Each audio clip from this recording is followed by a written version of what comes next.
My YouTube channel दोस्तों। तो हम आज बात करने वाले हैं उड़ीसा के बारे में, जो इंडिया के महत्वपूर्ण राज्यों में से एक है। उड़ीसा, जिसे पहले कलिंग, उड्र आदि नामों से जाना जाता था और सन 2011 में उसे उड़ीसा से उड़ीसा को बदल दिया गया था। वो भारत के पूर्व दिशा में स्थित है दोस्तों।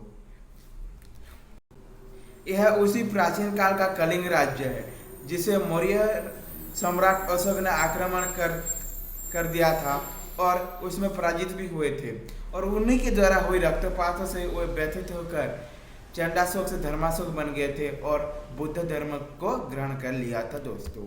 आज भी वो उड़ीसा अपनी वीरता के प्रदर्शन करती है और प्रगति को दिखा रही है हम सब के सम्मुख में दोस्तों। जैसे कि उड़ीसा के संबलपुर जिले में उड़ीसा नहीं, सारा विश्व का बिगेस्ट डैम में से एक हीराकुद नामक डैम है, जो उसकी इतिहास को हमारे सामने जता रही है दोस्तों, हमारे सामने दिखा रही है दोस्तों।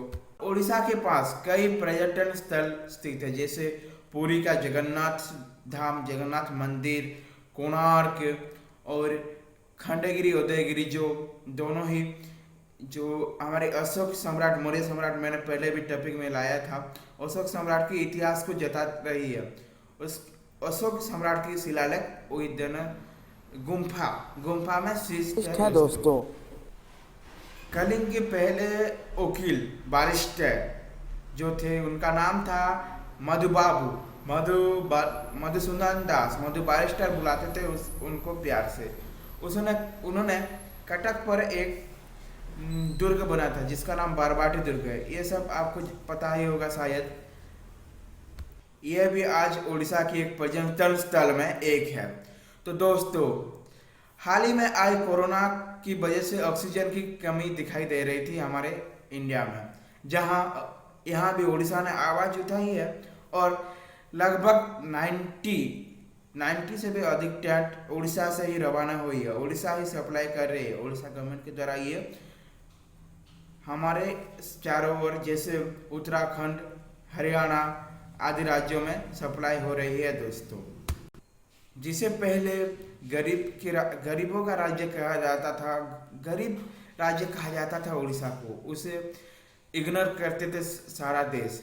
लेकिन आज वो अपनी मुकाम पर खड़ा होकर अपनी कामयाबी को हमारे सामने दिखा रही है दोस्तों, और उन्नति कर रही है, प्रगति के पथ पर स्थित है। कैसे ये इंक्रीज हो रही है, डेवलपमेंट कर रही है, आपको बताता हूँ। क्योंकि यहाँ के लोग कुछ जानना चाहते हैं, कुछ सीखना चाहते हैं, कुछ नया करना चाहते हैं, इसलिए तो उड़ीसा डेवलप कर रही है दोस्तों।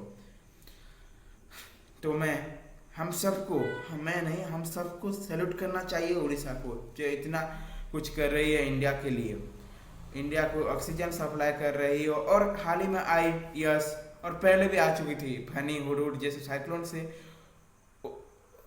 से वहाँ उसका बहुत क्षति हुआ है। वो उसी शिकार में पड़ा था, लेकिन वो कभी हार नहीं माना दोस्तों। इसलिए हमेशा मैं कहता हूँ, किसी को कम मत समझना, उड़ीसा तो पहले से ही वीर था। थैंक यू दोस्तों। अगर ये वीडियो आपको अच्छी लगी है तो लाइक, शेयर और मेरे चैनल को सब्सक्राइब करना नहीं भूलिएगा। जय हिंद दोस्तों, थैंक यू, बाय।